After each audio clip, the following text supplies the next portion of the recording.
partager live bi bu ko defee waaw di nuyu bu baax a baax képp koo xam ne yaa ngi ci live bi di nuyu suñu soppe yi di nuyu suñu supporters yi di nuyu followers yi di leen ne dal leen ak jàmm Bapulo welcome, Youssouf Tal welcome, Ndeye Seck, Cheikh Ndiaye welcome, sama doom ma chérie ma pupus Kodou welcome, Faradia welcome toute la famille Kodas, welcome Marie Ndiaye, welcome Fat Bao, welcome Madame As, Ibrahima Diaw et tous ceux qui sont dans les panels. Badjen Aïssatou Sarr maa ngi lay nuyu di nuyu waa Njirnda di nuyu waa Maya di nuyu toutes les îles du Saloum yéen ñëpp maa ngi leen di bëggee di leen jaajëfal di leen ne partager leen live bi mu law vive le Sénégal, justice pour Adji Sarr, vive les patriotes, ceux qui ne pensent qu'au Sénégal, ceux qui n'ont pas vendu leur âme pour, disons, servir la cause d'un individu. Welcome ci pencu dëgg pencu askan wi welcome ci live Kodas live Jubanti di nuyu waa Jubanti yëpp di nuyu Fatou Ndiaye Lay Mbaye the King maa ngi lay ziar di nuyu bu baax Soldaru di nuyu Fatou Ndiaye Absa et tous les membres, tous ceux qui soutiennent ce combat, mais mention spéciale vraiment à Soldaru Lay Mbaye the King, n'est-ce pas? Mention spéciale à tous ceux qui étaient là et qui n'ont jamais faibli. Djibril Wagne maa ngi lay ziar bu baax tous ceux qui n'ont jamais quitté le navire maa ngi leen di ziar di nuyu nag suñu waa Kodas nga xam ni ba àll bi lëndëmee kiris ñoom ñoo taxaw yenu xeex bi ànd ak man ma woo leen ñu taxaw ak man ñu xeexal Sénégal xeexal jigéen yi xeexal Adji Sarr xeexal la République la nation sénégalaise ba tax ba deuxième vague mujjewul am comme ni ko Ousmane Sonko doon sàkkoo ci askanu Sénégal ñu yee xale yi won leen n'est-ce pas won leen lan mooy lii dëgg defe naa ni boo leen seetloo xaw nañu jël renverser nañu la tendance mais j'ai pu renverser la tendance grâce à vous chers compatriotes xam naa kii bi moo sori xaaral ma rapproché ko parce que bu fekkee ni dégguleen ma il va falloir ma jënd ay haut-parleur di yuuxu nag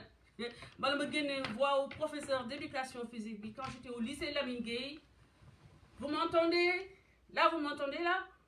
Si vous m'entendez, mettez des cœurs. Si vous m'entendez, mettez des cœurs. Voilà, donc di wax ni tey dañuy commencer la vidéo di nuyu képp koo xam ne yaa ngi bien sûr avec nous dans ce combat di nuyu bu baax kilifa diine yi parce que bu Sénégal melee ni mu mel ni tey c'est grâce à eux maa ngi nuyu donc khalife général des Mourides di nuyu kilifa jàngu ci le cardinal maa ngi lay suñu ñaari cardinaux yi yëpp maa ngi leen di ziar maa ngi sukk seen kanam di leen baalu di leen masawu xëy na ci yenn saay dégg-dégg yi ngeen di dégg mu jóge ci man mais incompréhension la xëy na bés bu ma amatee chance toog ak yéen di ngeen gën a comprendre je suis venue à Dakar je suis venue pour pouvoir vous parler et j'ai pu pas malheureusement vous n'étiez pas là j'ai pas pu rencontrer le cardinal mais j'ai parlé à son vicaire balaa may laata dem Touba donc ci jàmm balaa njëkkee foofu mooy sama maison sama kër naturel ma ñëw nag di nuyu donc kilifa waa Ndiassane waa Layène Niassène waa Pire maa ngi nuyu ñëpp laa Ndiaye sama xarit maa ngi lay ziar bu baax a baax donc di leen jaale di jaale les communautés Layène et waa Thiénaba nga xam ni ils ont été récemment frappés par le deuil de leur guide religieux ñu ngi leen di jaale di leen masaw bu baax a baax di leen présenter nos respects et toute notre compassion pour ces pertes ces lourdes pertes yàlla na leen yàlla xaare aljana te loolu gëj fii sa xam yàgg seen loxo may jaale également le président Idrissa Seck sama grand frère de cœur mu am ñaari décès yu ko impacté récemment muy décès son frère sa sœur ak son frère Pape Seck récemment donc di ko ne massa et puis di ko massa bu baax a baax donc di ko wax yàlla na sa xam yàgg sa loxo yàgg seen loxo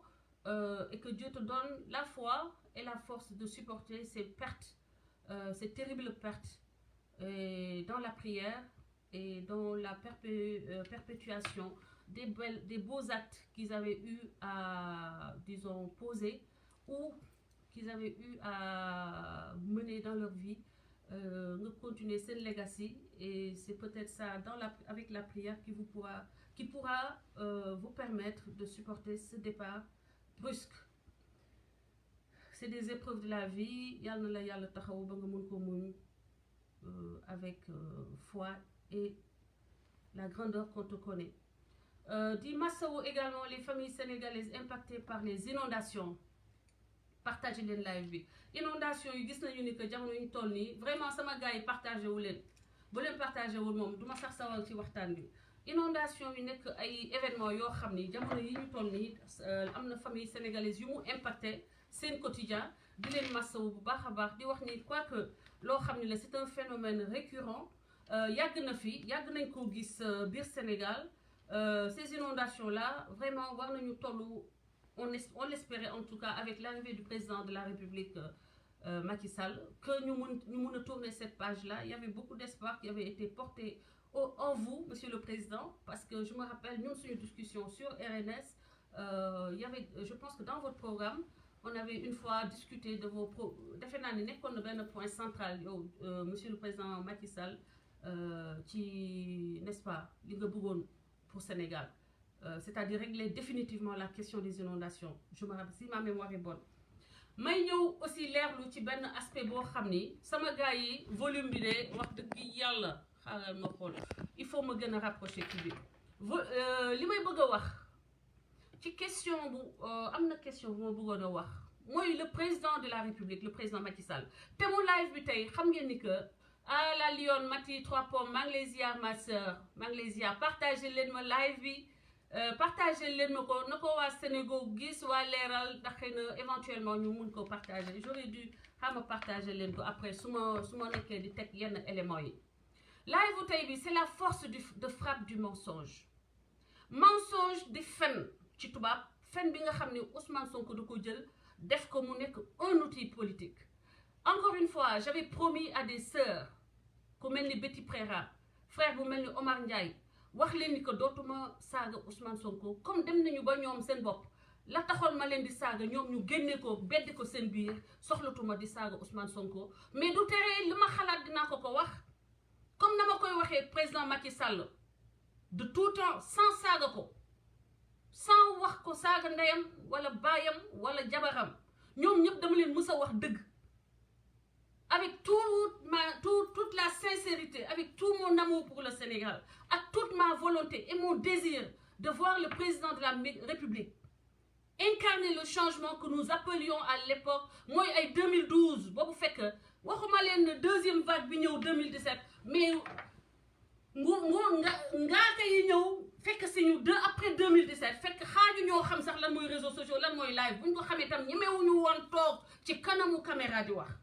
Bu ñu fi toogee di jéem a leurrer Sénégalais yi man ay xel ma def parce que man sa réseaux sociaux yi dafa mel ni sama table de chevet, sama livre boo xam ne dama ko teg sama table de chevet ku fi yëngatu xam naa la, ku fi mës a live xam naa la, ndax ka ci bëgg a siiw ku ne da nga ñëw ci man, ku bëgg jàll ci réseaux sociaux ñu xam la par force jaar nga ci Françoise ba ma fii maak Mati 3 pommes ñoo fi taxawoon. Mati 3 pommes moo fi siiw te duggul sama live ci suuf laa doon wax ak moom. Gars yi ba ñu xamee ni ñaar ñii bu ñu àndee seen doole xajul ci kenn dañ ñoo tàggale mag Mati taxawee ne ma taxawee ne ñoom ñu taxaw di jouer les ñuy jaxase sama digganteeg moom. waaye yàlla def na loolu dañ na parce que dëgg mooy mujj. mag Mati ñooy ndeyu Facebook bii live Facebook man maa ko fi njëkk a def. Mati ñëw ñu ànd ñu commencé Mati ñëw ñu war a wax ba war a boole suñuy doole ñu seytaane yi jaxase ñu. moom mu taxaw di def li muy def muy liggéey bu rafet macha allah musuma ko wax lu ñaaw. donc boo leen ñëwee tey waxuma la ñun ñooy première vague bi, deuxième vague bi mooy ña ñu fekk si 2017. sama benn élément dagg na fi nga xam ni fa lañ may piéger dugal ma ci réseau saaga parce que man xam nga nit ki lu mu bëgg rek ci nga koy naxee. dañu maa nax ci mbiru patriotisme dugal ma ci xeex boo xam ne ça n'avait rien à voir avec le Sénégal, du patriotisme, du bëgg Sénégal, du gëm Sénégal, du tous ay nit ñu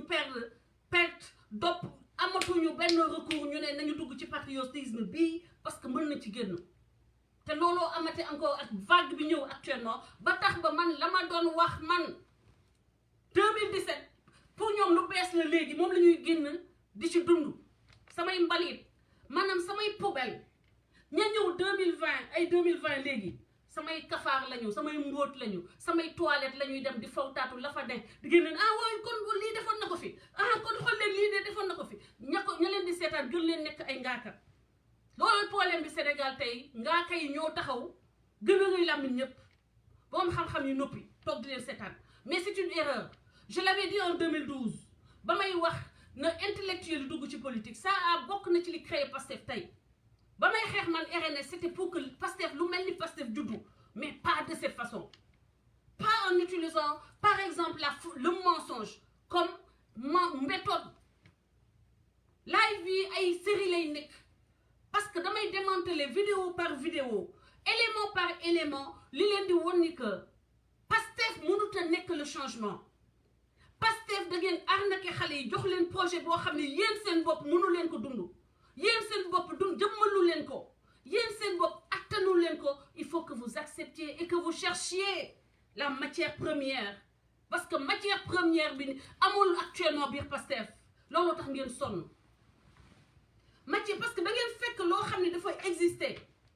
je le dis elle dama leen tapé réhabilitons notre Sénégal ñoom ñëpp a ngi fa woon maa ko créé maa ko doon animé mu nekk page boo xam ne képp kuy homme politique boo yeewoo moom ngay njëkk dem xool notification élection 2012 ñu contribuer au changement réglé xeex contre Abdoulaye Wade dara ñaawul kenn musuta taal caméra di saaga Abdoulaye Wade wala di saaga kenn ci ñun xëy na dina am ay faux profil te ñaaweewul woon nii dama leen di jox jeunesse aux réseaux sociaux yi lii fi am mu ngi dikk 2017 ba ma toogee sama kër man sol sama short sama t-shirt nit woo ma ne ma Macky Sall arrêté na ma duggal live looy xaar duggal live ma wax ak sénégalais yi man ak sama xol man ak sama générosité sans réserve ma dugg di dal ci kaw Macky Sall te xaw ma woon ni ndekk dañ ma piégé ndekk dañoo piégé man maa ngi dugal le peuple sénégalais dans un piège sans fin ndax sans fin parce que saaga yo ñooñu ngay dimbale ñoo xëy ku la bañ ñu lëkkaloog moom pour que ñuy pousser ay nit ñu lay saaga parce que defe nañu ni am na loo xam ne ñoom ñoo ko moom ci réseaux sociaux yi ba François tant que mu ngi wax ci réseaux sociaux yi da koo nangu ci ñoom da koy sàcc ci ñoom la koy sàccee parce que ñoom réseaux sociaux yi lu ñuy lekkee lañ ko dundee lañ koy defee man dunduma ci réseaux sociaux joxuma 1 franc te mënoon naa ci lekk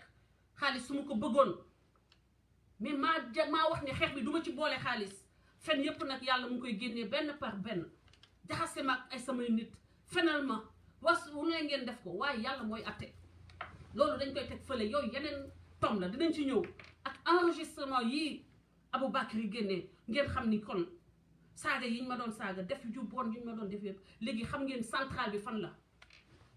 ka ma xeexal ak ña ma lancé ndeke ñoo ma doon tëggal raas ci suuf di ma yónnee ay xale ñu may saaga di ma fenal di ma sosal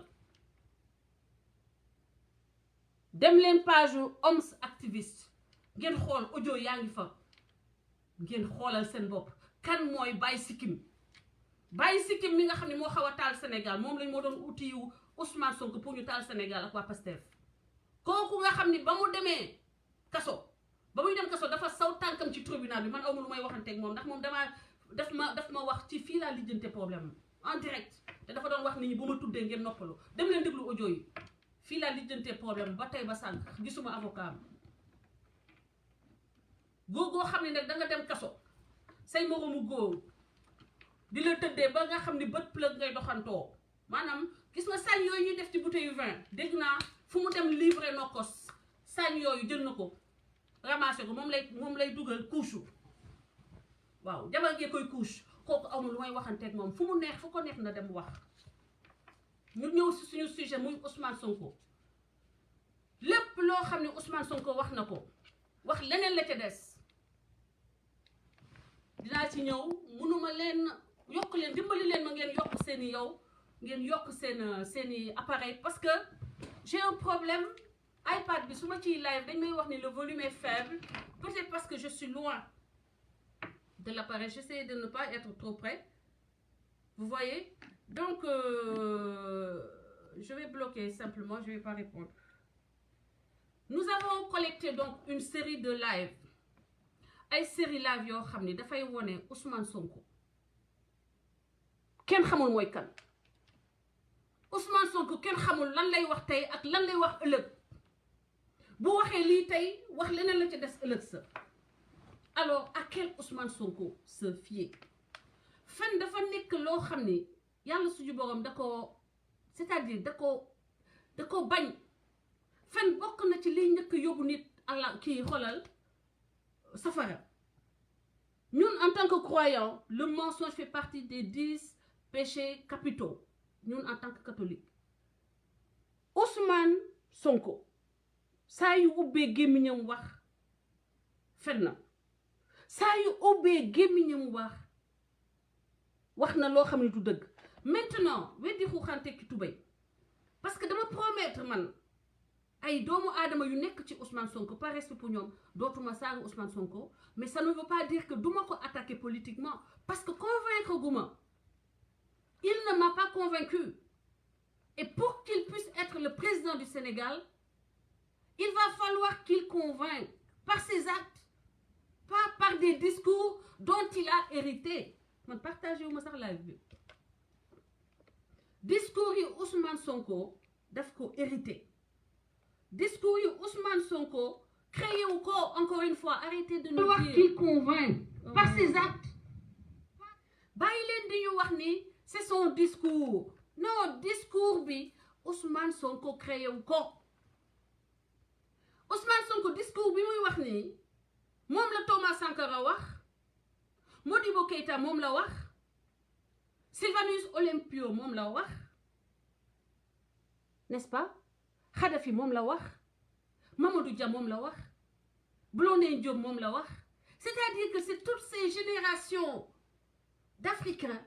ont sorti ce discours bien avant la naissance de Ousmane Sonko.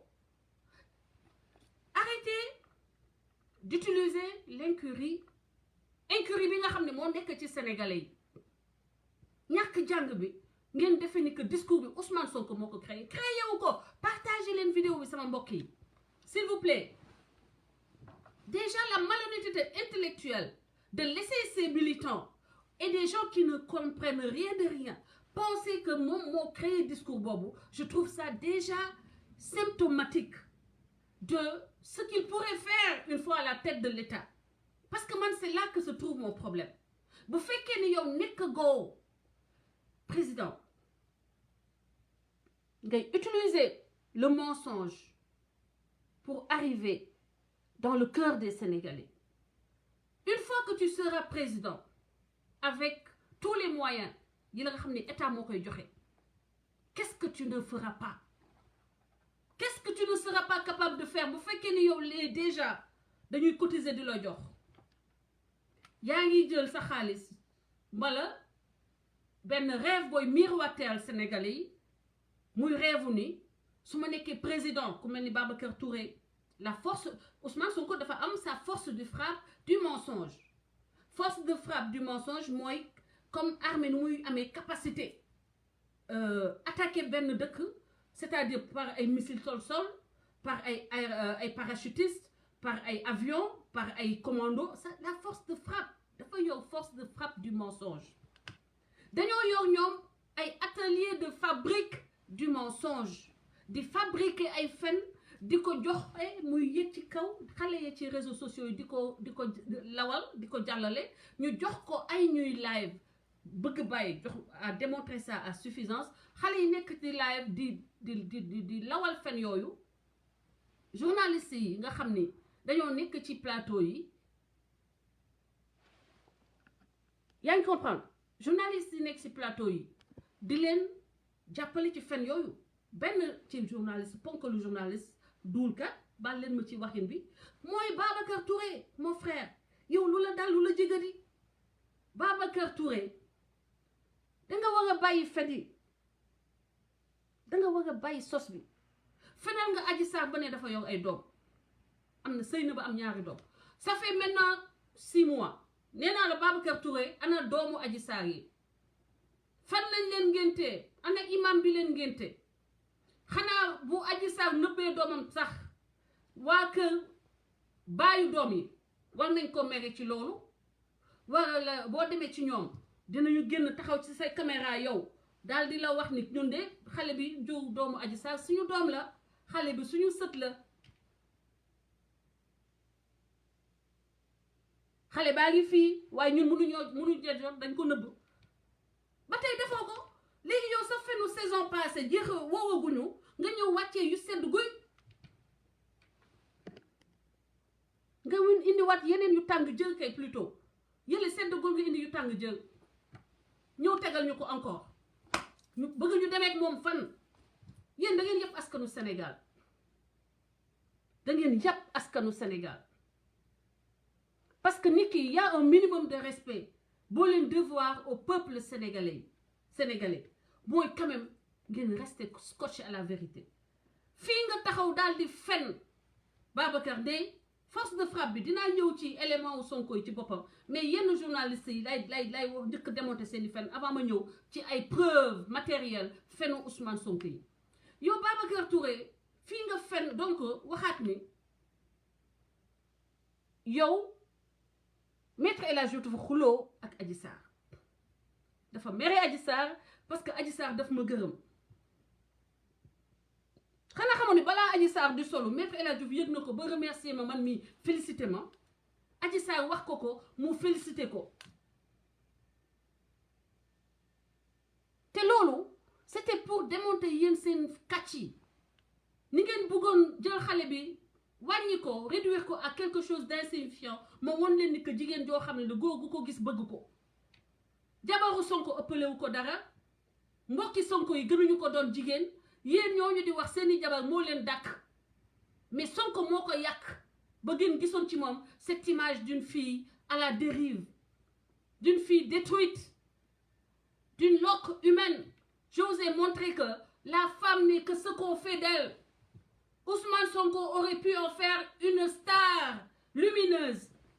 mais il a choisi d'en faire une loque humaine en l'utilisant comme objet sexuel. Et je vous ai montré qu'une femme n'était que ce pour refléter que son entourage n'y koy fréquenter. Et voilà, station bi ngeen gisoon Adji Sarr ba mu njëkkee génn wuute na ba ngeen ko gisee ba après ba ñu fi jaaree ñun waa CODAS pour vous dire que on l'a réhabilité. Vous n'avez pas pu supporter ça. Parce que ça faisait crouler tous vos mensonges. Da ngeen di nangu. Da ngeen di nangu dëgg bi. Mooy ni vous avez misé sur un mauvais cheval. Non partant. Yaa leen ko def, c'est votre faute. Assumez-le. Et arrêtez de déverser vos flots de mensonges sur les Sénégalais. Rien à foutre. Alors, réjouis-toi, danse. Si je fais sa promotion, il faut danser. Alors, pourquoi tu te plains? Je fais sa promotion. Benvenga, c'est bien pour vous. Arrêtez de me dire, oh, tu fais la promotion d'Ousmane Sonko. Si, c'est bon. C'est un Sénégalais. Tant mieux. Et arrêtez de vous plaindre que je fais sa promotion puisque vous êtes pour lui. Voilà. Donc, Babacar Touré, da nga discréditer sa bopp. Dévaluer sa bopp. Li ngay def temps yëpp ay fen la encore nga wooma Babacar Touré man xam naa ni mës nga ma enregistré dama noppi toog di la seetaan yàgg na ñëwaat nga encore enregistré ma récemment Babacar Touré maa la gën a muus man dëkku man Thiès laa dëkk kekk la man fa ma juddoo kekk la fa ma màggee kekk la ba nga may ñëw naan ma waaw tu as vu Adji Sarr y avait des gens autour de toi au téléphone tout s'entend man doomu aadama bi may piégé wax loo ma juddoogul encore moins sa xole bu perte bii nekk fii góoru bootaay bii kii di doxantoog bët plëg lay doxantoo day ndax kaso ba mu fa demee moo doon gelu gaa yi kooku nee na man lay enregistré dafa fay nit Ousmane Sonko say nit pour vous dire combien vous êtes mauvais pourquoi ma taxaw tey di xeex ak yow di yónnee naan wax leen ko ni président ma naan leen ma ni ko allo présidence boo fekk ñu ngi ci digg xeexu Assane Diouf man wuute naa ka nga xam ne dañ koo dafa wax ni business la danga may attaqué ma lay attaqué danga may attaqué ma lay attaqué non man doxuma ci yooyu man tout ce que je fais est honnête et vrai et sincère contrairement à celui qui a envoyé fay nit nag maa leen jagal ngeen di yàq seen xaalis di ngeen yàq xaalis bu bëri te doo leen ci jëlee dara mu dem fay ay nit pour ñu wax ak man gëmloo ma ni présidence lañu jógee man ne leen lan la yéen lu ñu sekk lu tax tegoo ko comme yow ni Coura Macky tegee sa enregistrement espèce de raté man bu ma ñëwee New York ngay xool sama taat sa ñàkk ngay xool sama taat nu mu bindoo sa ñàkk jom ak sa ñàkk respecté sa jabar ba taxaw di ko wax ci kaw man bañ naa ko du ma sol luy mettre en exergue samay taat damay nëpp samay taat ndax privé la propriété privée la c'est pas surtout pour les badauds les voleurs ratés les voleurs ratés ne peuvent pas avoir accès à ce trésor donc joxul sax nga ci ngay am lu lay décevoir ndax sippax bi nga fi indi ba ngay ñëw fii sippax bi nga fi indi waxoon naa leen ko benn sippax la fi indi bàyyi jabaram fële ak ay doomam donc muy que ñi nga xam ne ñoo wax ni dañuy ñëw pour defal Sénégal ñoom ñëpp ay càggalañu ñoom ñëpp ay woyu lañu regardons l'entourage lépp nekk ay mensonges récemment on a vu avec Y'en a marre kilifa de Y'en a marre un mensonge ci biti ci kaw ngeen wone sainteté fekk ci suuf vos cœurs sont noirs vos gestes sont noirs vos consciences sont noires boo leen génnee di ngañ Sénégalais ñu leen gën ngeen di ngañ en général parce que je sache Macky Sall jaayul visa jëlul ay visa ay passeport diplomatique di ko jaay yow yegg segoo pouvoir yaa ngi ànd ak koo xam ne day wuyu day yóotu pouvoir déjà ngay jalgati c'est lu am solo loolu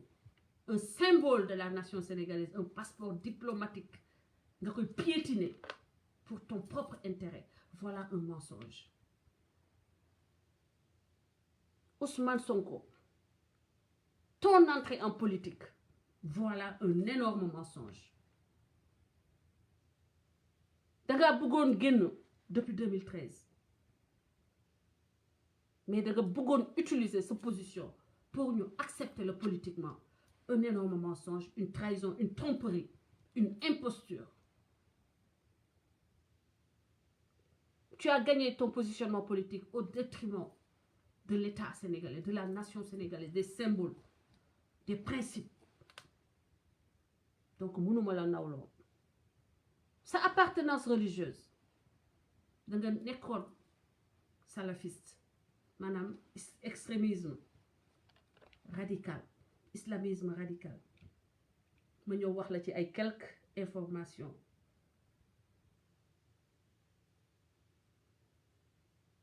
je vais te donner quelques informations téléphone bi ngi sonné rek il faut ñu damay gàttal parce que il faut ma libérer leen ngeen dem seetaani suñu frère Khadim Gueye maa ngi lay ziar Khadim xam nañu da nga am événement bu mag di sàggal sa xarit Youssou Ndour bu ci kanamee di wax ñëpp ngeen dem foofu seetaan jàppale Khadim Gueye suñu frère sama gars yi may loo ma naan café su ma naanu café sama damay xaw a kii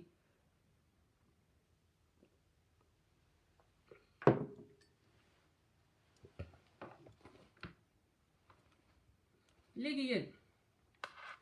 Ousmane Sonko da nga newoon salafiste nga je vais vous donner donc des révélations concernant Ousmane Sonko par rapport au salafisme ma foog ni salafisme moo ñu doo jege sàngara doo laal sàngara non Ousmane Sonko il faut ma tegal leen ci ma wax loo xam ni Sénégalais yi ça va vous choquer journaliste yi lii dagg leen ko lii seen poste la lii exclusivité Ousmane Sonko yow tu es un salafiste ana salafisme ak bois sacré Ousmane Sonko salafiste yéen laay waxal de allo jox leen ma nopp bu baax bi ma wax leen Ousmane Sonko beneen mensonge nee naa la mensonge yi rek laay toj tey te série la tey duma teg lépp mënuma lépp parce que bëgguma dépasser ti léegi sama live 1 heure de temps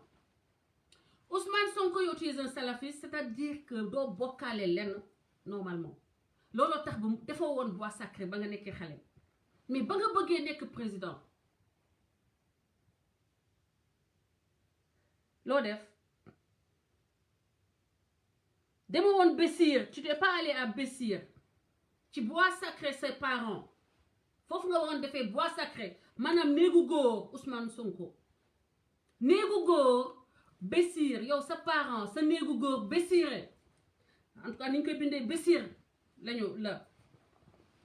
mais Ousmane Sonko à cause du fait que yow salafiste nga ba nga waree xarafal def dem dugg néegu góor xam ne dañ lay jàngal ay affaire mystique ay affaire yoo xam ne àndul ak diine ak sa croyance religieuse demoo mais ba nga bëggee nekk président Ousmane Sonko da nga dem ci roi Oussouye yóbbu vin de palme yóbbu sangara maanaam sangara ci sa délégation pour tromper les populations et donc tu as trahi les ibadu yi nga xam ne ñoo ànd ak yow léegi na nga fexee wax ni du dëgg ba nga demee seeti roi Oussouye sa délégation yóbbul ngeen roi Oussouye vin de palme sangara ci ibadu nee naa la say nit bu ma bàyyee ma toog Ousmane Sonko sama force de frappe man yow force de frappe mensonge nga yow ma yow force de frappe vérité sama force de frappe vérité xajul ci say mensonge bàyyi leen ma toog sama coin ni ma toogee woon sama coin mais say nit comme dañoo dof ñu leen di use ñu may emmerder buñ ma emmerder ma xaw a am fu ma toll ma ñëw tegal Sénégalais yi loo xam ne xamuñu ko ci yow ndax man fu ne lañ may contacter ndax yow ci say information boobu di fen bu mag vin de palme sangara nga yóbbu ba nga demee Oussouye nekkoon na ci li nga yóbbul roi Oussouye doo ko weddi ndax ku àndoon ak yow ci délégation bi moo ma jox information yi Ousmane Sonko yow yaa ne woon système bi dañ leen war a fusiller doo ànd ak système bi système ngay xeex Ousmane Sonko tu étais en coalition à Ziguinchor avec le PDS. PDS, c'est l'incarnation la plus parfaite du système. Mati maa la wax lii sangara yóbbul na waa Oussouye sangara délégation ci délégation moom Ibadou bi coalition bi nga def maanaam ki ko diriger c'est un ancien sénateur du PDS. Vous avez gagné 2 départements, Ziguinchor et Bignona, et vous avez perdu Oussouye. Donc, li nga doon wax ni duñu ànd ak waa système bi. Donc, tu vois que c'est un gros mensonge et j'amènerai les vidéos qui vont le prouver. Ousmane Sonko, say contradiction mu bari. Xaaga ma ñëw tegal la. Ma tegal la. FG li ñu ma yónnee dama def appel pour que ñu indil ma say contradiction say fen Ousmane Sonko li ma jot ci ay vidéo xaw ma ñaata la mët na 100 ku ne ma yónnee ay vidéo mais damay choisir benn par benn damay njëkkee ci yi maintenant vidéo yi ça parle tout seul dama leen di tegal rek une série.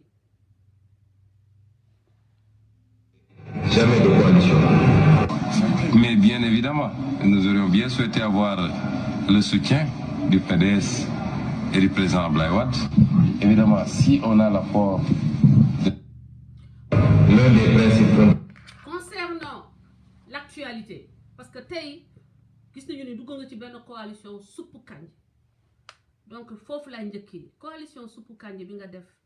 ak ndeysaan Khalifa Sall Khalifa dama mujjee yërëm Khalifa Sall parce que c'est comme un pantin ndeysaan Khalifa c'est dommage. Barthélémy Dias je l'aime bien mais apparemment il n'est pas très futé en politique ou bien son cœur le trompe en politique parce que Ousmane Sonko anyway time will tell li ci kanam raw li bët Ousmane Sonko ku ànd ak moom xoolal da ngay couler biel xam nga luy couler biel oto ni muy couler noonu moteur bi da ngay couler biel ku laal Ousmane Sonko ku jege Ousmane Sonko da ngay couler biel ndax Sénégalais yi ubbi nañu seen bët ndax Kodas ak ñeneen ñu nekk sur le terrain di won Sénégalais yi qui est le vrai Ousmane Sonko déglu leen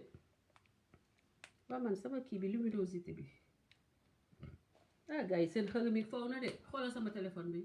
lëndëm na crise waaye dinaa ko fay taalaat ko sama téléphone bi lëndëm na mais dama koy fay taalaat ko ñëw indi leen vidéo yi ngeen gis weddi xuxante ki tubéy weddi gis bokk ci di ngeen gis fenu Ousmane Sonko yi wax dëgg yàlla en fait iPhone disconnected. Ready to connect. may leen moom fen yi moom dafa bëri ba finalement man damay am le tournis j'ai un vertige damay am vertige pour suivre waxu Ousmane Sonko yi parce que day wax lii tey wax leneen la ca des donc on va commencer par le fait qu'il a dit que du mës a coaliser parce que système bi la moom nee na coalition du ko def mais xoolaat leen dans quelque temps et récemment fan yi gis ngeen coalition bi système bi Khalifa Sall kenn gënu ko nekk système parce que ba mu nekkee xale la nekk PS di xeexal PS ba muy yegg dans toutes les postes yi mu am yépp système ba ko jox teranga bu mu am bu ne système ba ko jox parce que poste enseignant am yàggu ci ba mën ci jël yenn bien-être yi yenn richesse yi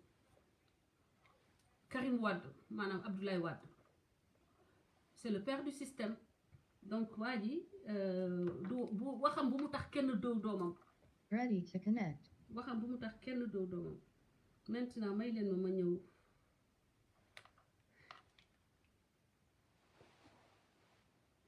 maa ngi leen di jéggalu ñi ma waxoon ni du ma wax ci Baye Sikkim c'était plus fort que moi jéggal leen ma rek ngeen xam ne nit rek laa billaahi c'est que yenn saa yi déjà ñi perte ñi boo leen toppee sax da ngay perte ni ñoom.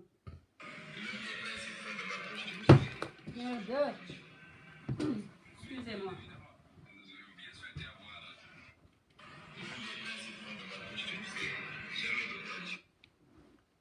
maa ngi jéggalu sama gars yi je suis un peu hyper maa ngi jéggalu vraiment pour tous ceux qui sont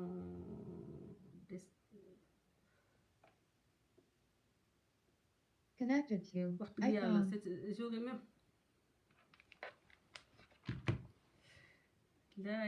la lii tamit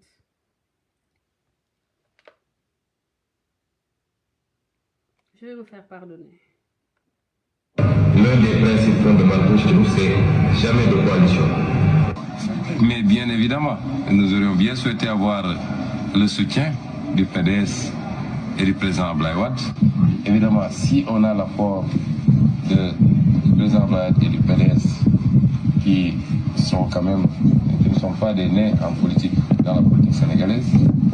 qui reste l'une des plus grandes formations, sinon la plus grande formation politique du Sénégal, c'est déjà quelque chose d'exceptionnel. Voilà, Ousmane Sonko moo ne woon ñoom xalaatuñu sax coaliser ak kenn léegi nag nee na bien évidemment nous souhaitons nous coaliser. Nous souhaitons entrer en coalition avec le PDS qui n'est pas un né en politique. Nañu ñëw ci beneen vidéo bi damay topp vidéo. Si on devait retomber dans les mêmes travers que nous dénonçons, si on devait revenir nous allier avec ceux qui sont même à la base de notre engagement politique, mais finalement ce sera du temps perdu et peut-être même on aura été pire que ces gens-là. Cette condescendance politique là ñun dañu war a bañ ñu dugal ñu ci biir. muy lan jàpp nañu ñoo gën ñëpp. et que ñiy ñëw dañoo war a sell set wicc ak yu demee noonu. est-ce que ñun xisaab nañu ñun suñu jaar-jaar yëpp ci nu mu gën a xóote ba ñu ne ñun amuñu lu ñuy am ci c'est-à-dire pour def ko da ngay dugg ci ay xol ak xëtër di xool li fa nekk te loolu du suñu cër mënuñu ko.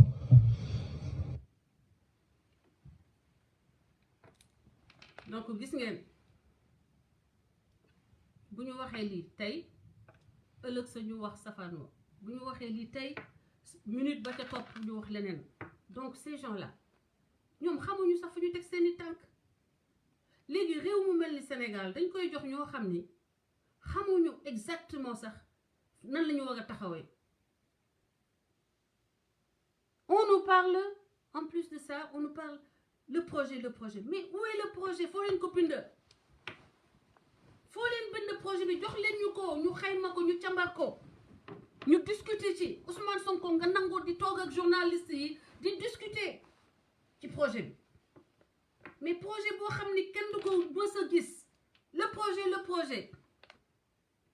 c'est comme si tu nous parles du Père Noël. En fait, le projet, c'est l'équivalent du Père Noël. On sait que il est là, on ne l'a jamais vu. On n'a pas la possibilité de lui serrer la main. Mais dañoo bëgg projet bi Ousmane Sonko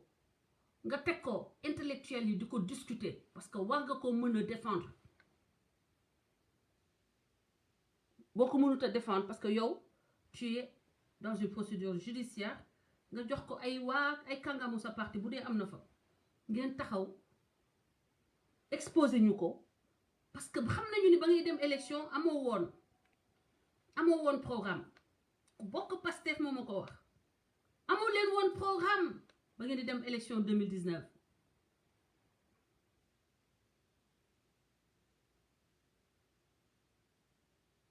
alors ana projet bi et c'est quoi le projet si ce n'est pas seulement yéen syndicat impôt et domaine bi pour que ngeen am seen wàll ci pàccoo suuf si am Sénégal parce que au début en fait c'était ça loolu la woon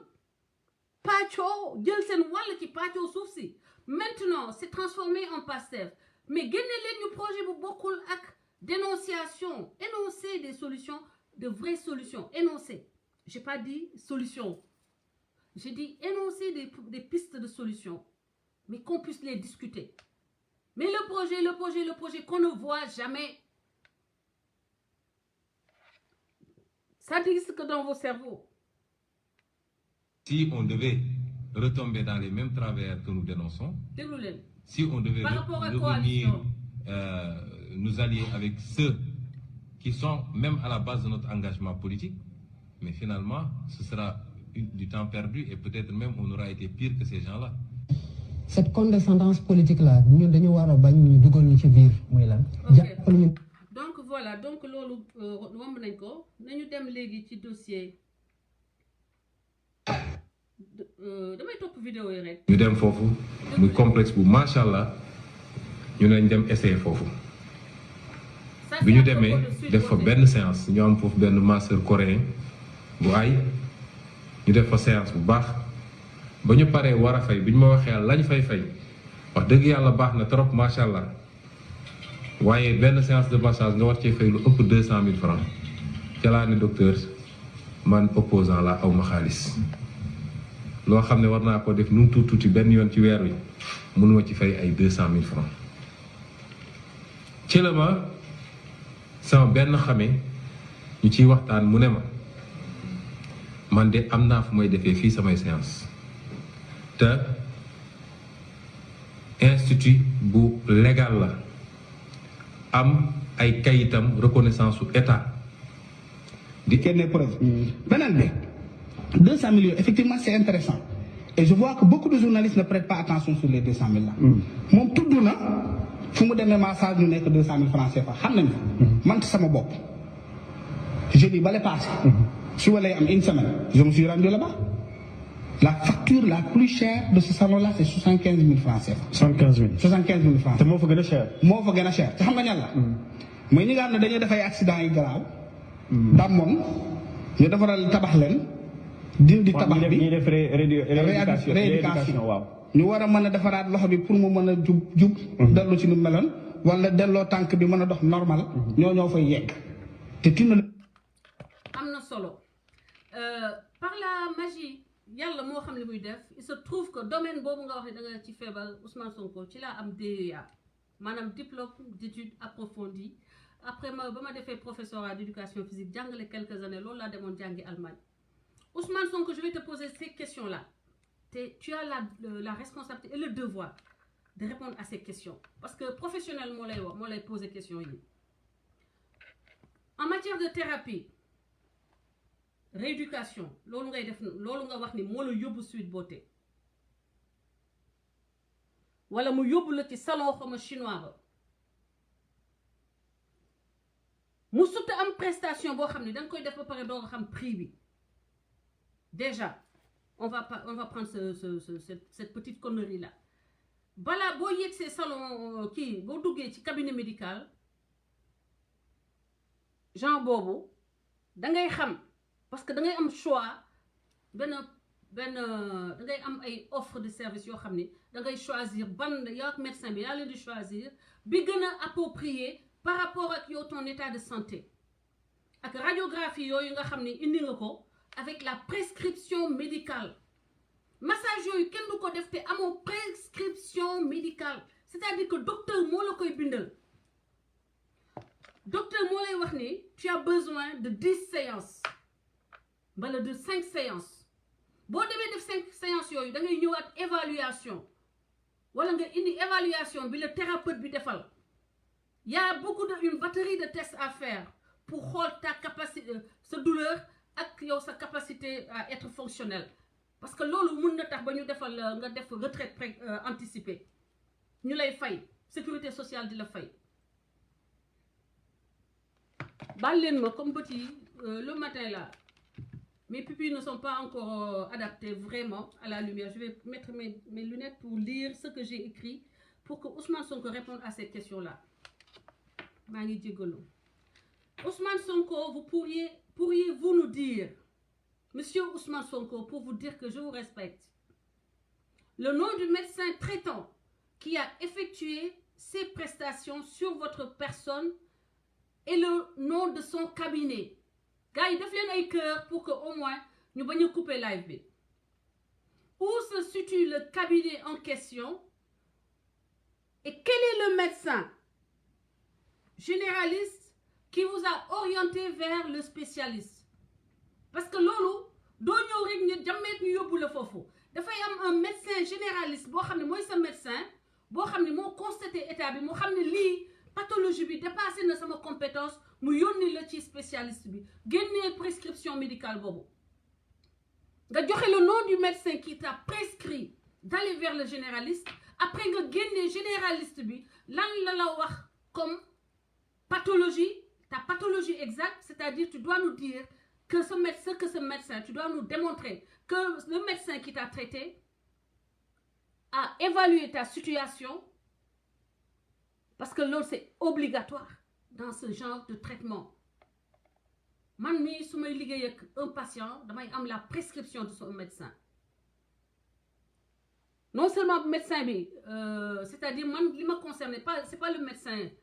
qui est en aval, c'est-à-dire pas le médecin du patient mais c'est le médecin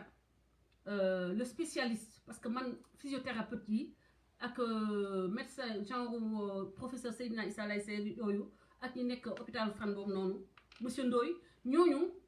ñooñuy yónnee malade yi avec la prescription ñaata séance la war a def te da ngay am à peu da lay jox aussi que malade bi lii la problème bi la am lii bi problème la am yow nga xool problème boobu yan façon exercice nga koy defal ak ban intensité ak ban fréquence pour que nga mën a rééduquer le patient yow loolu Ousmane Sonko il faut nga génne ko won ko Sénégalais yi par respect puisque 14 personnes sont mortes à cause de ce mensonge man mu wër ma ni que c'est un gros mensonge parce que li nga wax yëpp jaarul ci processus bi mu war a jaaree parce que bu fekkoon ne da nga ko dund dëggantaan di nga wax ni sama médecin monsieur tel moo ma orienté vers le spécialiste tel ba ma fa yeggee spécialiste bi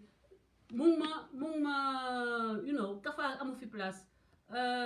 kii moom am na koo xam ne maa ngi lay bloqué xam nga ni fii qualifié woo musoo qualifié pour mën a di wax ak man donc concernant cette prescription médicale c'est un élément que tu as le devoir de démontrer aux Sénégalais de la véracité de l'existence de ta maladie parce que je pense que tu es un malade imaginaire man pour man Ousmane Sonko malade imaginaire la feebar bi muy wax amu ko man maa ko wax man je doute de sa maladie parce que ça ne ressemble en rien au schéma que j'avais l'habitude de voir dans ce domaine-là. Waxal sa médecin traitant bi la orienté ci spécialiste bi ba nga demee ci spécialiste bi wax ñu prescription médicale wax ñu ban hôpital nga demee def sa radiographie parce que c'est un préalable l'onologie la radiographie du dos yaa ngi comprendre façon ci dans toutes les coutures wala IRM dañ lay dugal ci affaire boobu scanner il faut nga am ko moom nga yóbbul sa kii def rééducation bi pour mu xam ban zone moo am problème bi ak nan la koy fajee génnee ko génneel ces radiologies ou ces scanners qui montrent que tu as été vraiment malade parce que tu nous as vendu une maladie qui a causé 14 morts c'est le minimum par respect pour les Sénégalais léegi maa ngi mel ni léegi nag je vois que maa mel ni docteur je t'ai demandé de nous donner l'hôpital où tu as fait tes radiographies, le technicien qui a signé ces radiographies-là, ak ban moment nga ko def kañ ban période la parce que nee nga ba nga juddoo donc on veut ces radiographies. Maintenant les aspects religieux Ousmane Sonko beneen mensonge da nga ne ta décision de te faire traiter à Sweet Beauté fait suite à l'approbation de ton imam da nga ne de ton oustas nee nga sa oustas moo validé moo la jox le feu vert pour que nga dem Sweet Beauté oustas boobu la ñu bëgg nga génnee ko booy waxati mu toog sa wet mu wax sénégalais ne man la oustas diw man la oustas Ndiaye wala oustas Seck wala oustas Jaxumpa wala oustas Bey maa wax Ousmane Sonko demal maa ko jox feu vert mais benn oustas imaginaire et une maladie imaginaire dans un salon de massage qui donne des prescriptions médicales des services yi nga xam ne ils sont pas qualifiés et qui causent la mort de 14 jeunes je pense tu as le devoir de te soumettre à plus de rigueur. Ousmane Sonko, ce pays c'est pas un terrain de jeu. Ce pays, le Sénégal, est un pays de respect, un pays qui est digne, de respect, un pays qui mérite que sa légèreté bi ñu bañ ko passer sous silence loolu tax may wax ak yow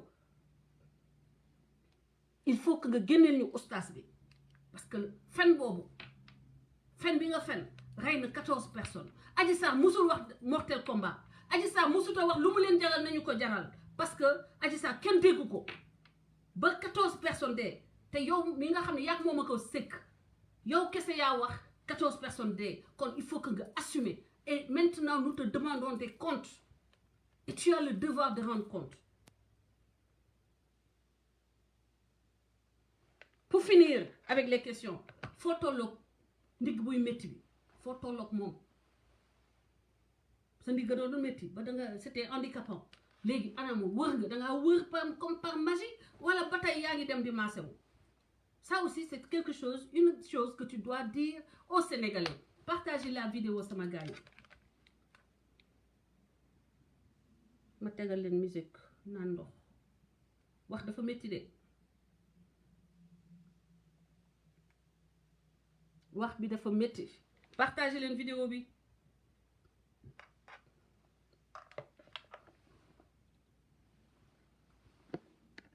mais waa kër waa ñële lu ñu wut sama live ñi yow ñàkk jom man duma dugg seeni live de loolu wut sama live vous faites quoi dans mon live j'ai même pas partagé le live xama tegal leen musique xama partagé sama gars yi la nekk li may wax yëpp partagé wu ma looloo tax live bi yéegul na ma war a yéegee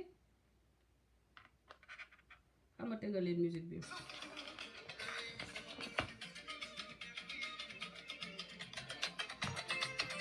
partagez leen ma partagez man dama fàtte partagé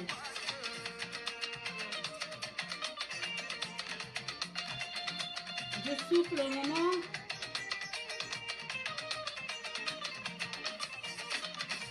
Ousmane Sonko dama yëpp sénégalais yi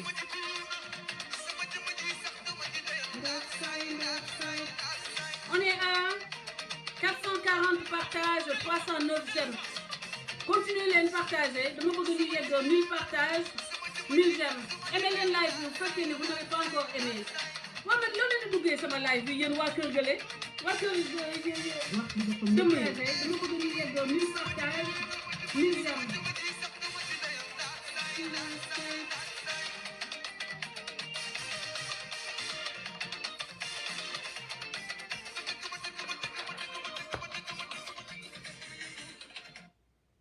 sama gars yi dama ne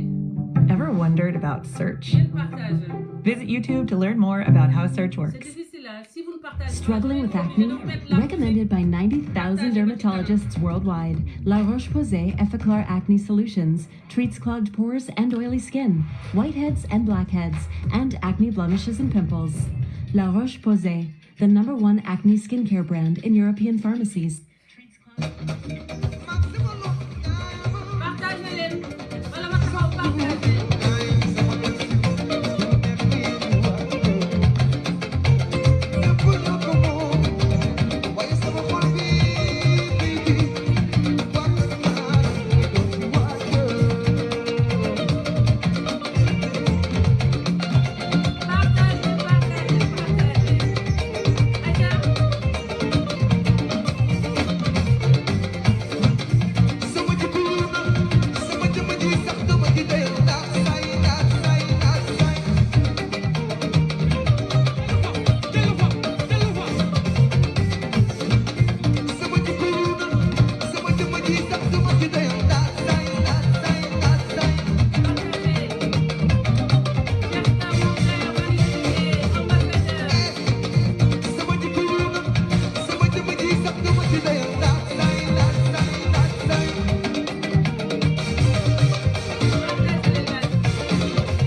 Fatou Thiam yow est-ce que tardé woo yow est-ce que du dangaa tardé sax yow ma puce ah sama gars yi donc comme ni ñu ko waxee woon rek vous voyez live boo xam ne la dañ ko axé sur la force de frappe du mensonge de Ousmane Sonko ñu gis ni dafa am donc une fabrique du mensonge muy soit ay télé groupe WhatsApp yi moom ci boppam live vidéo yi conférence de presse non point de presse yi nga xam ni moom monologue lay def day taxaw moom kese taxaw di wax di mbel ba pare daal di kenn du ko poser question waaw fauteuil waaw non lii fauteuil président la loolu baadoola du ci toog baadoola ba nga mobile yu fëkk du ci toog ñàkk ngeen jom ma xamu leen wut fii man dama leen seexlu nawloowu ma leen xam nga loolu sax 8 mois ngeen wax ci man faalewu ma leen donc you know dox leen seen dox sama gars yi xaaral ma ñëwaat ci yeneen vidéo partagez leen fauteuil orthopédique pour ne pas avoir mal de dos am naa leneen sax am naa yeneen accessoires yu ma sama jëkkër xam nga sama jëkkër daf maa bëgg bu bëggul dara métti ma yëpp moo ko jënd pour que su ma sonnee nii ma koy teg sama sito kii bi jaaxaan yes safu la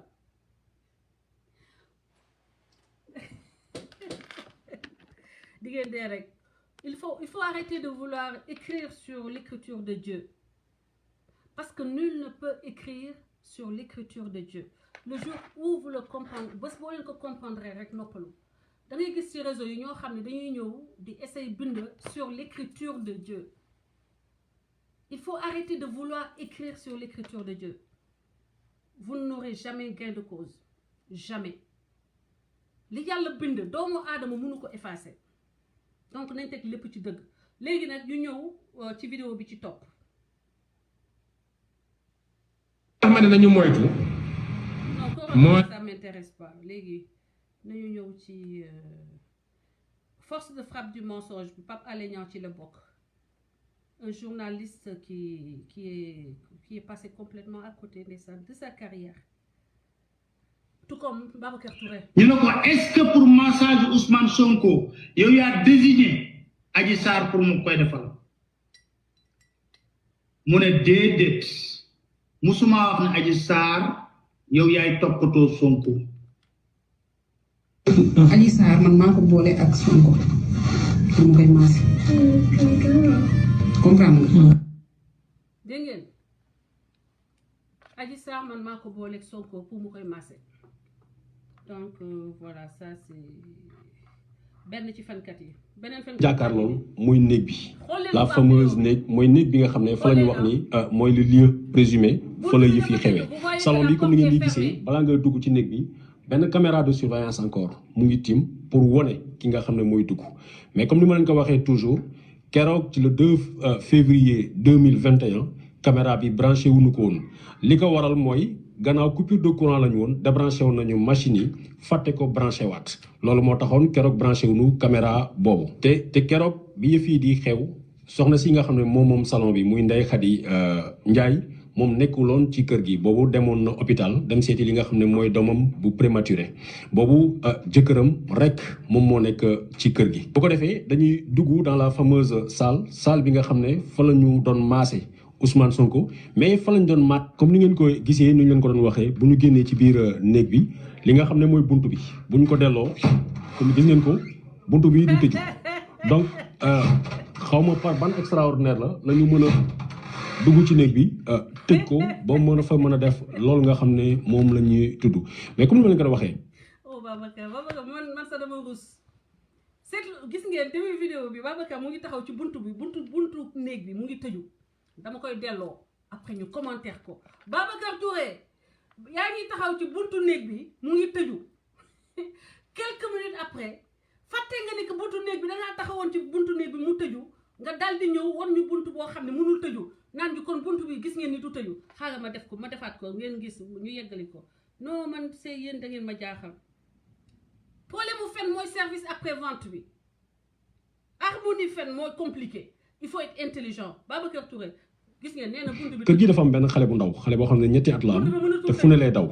donc buntu bi waroon na tijjeeku ñu war fi mën a def dara xale boobu war na mën a daw à tout instant bu ñu ko xalaatee war na mën a jeexi jaaxa si xel yi mais beneen encore événement bu doy waar comme ni ma leen ko wane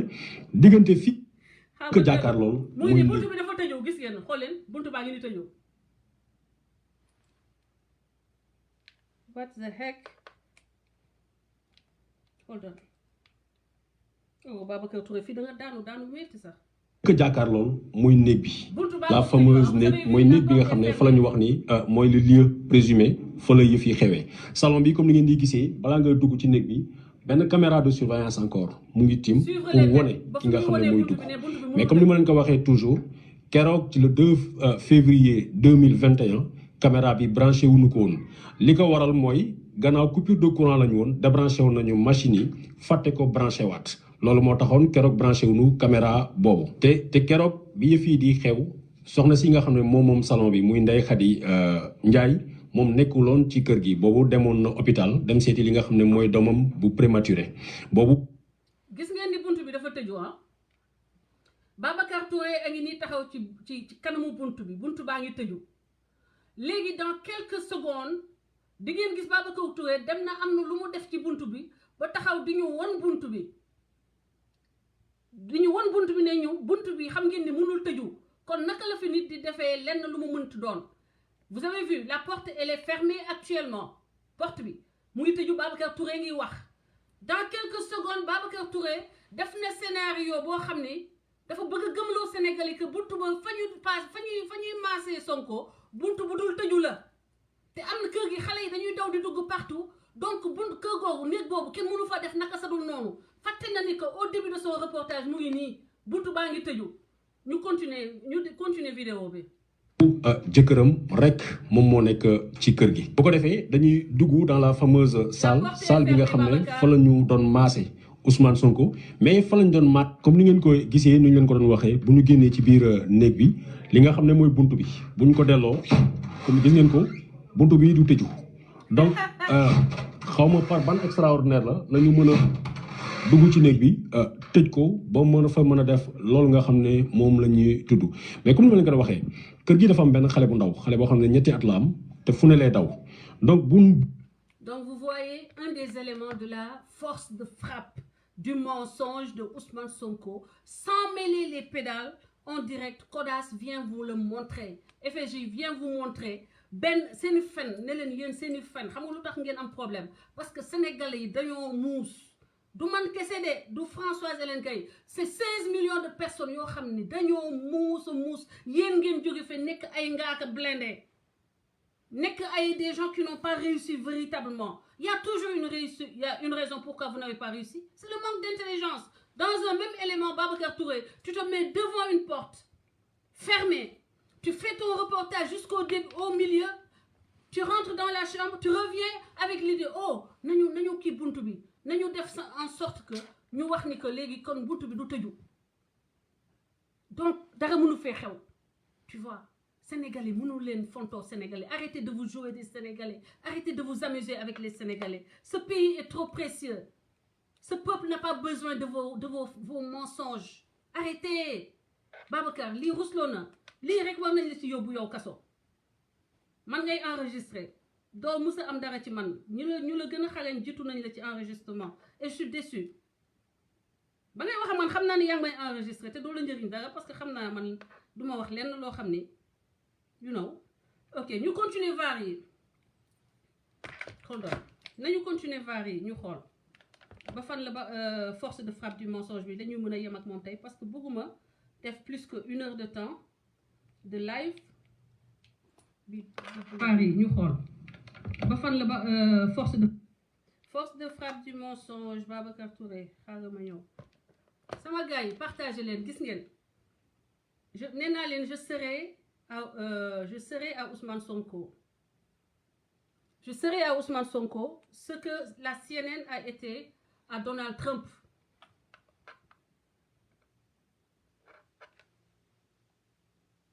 Oh, léegi lu tax ma pause mu ne dafa pause.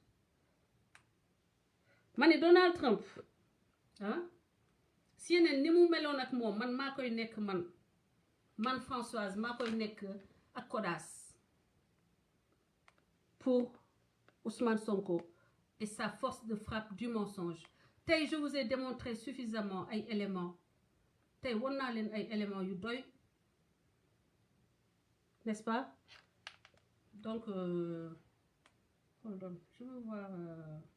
parce que j'ai pas envie d'empiéter sur kiiwu Khadim Gueye li ma xool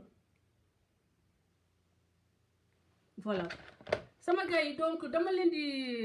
di parce que dama leen di wax ni que suñu frère Khadim Gueye dafa am benn événement bu mu organisé ñun waa CODAS dañu ko bëgg a dem taxawu donc première lii tey jàppale ni que benn tome la du ma mën a dugal invité ce sera pour la prochaine fois parce que jël naa déjà 13 minutes ci li nga xam ne mooy heure bi nga xam ne Khadim Gueye mu ngi ci nekk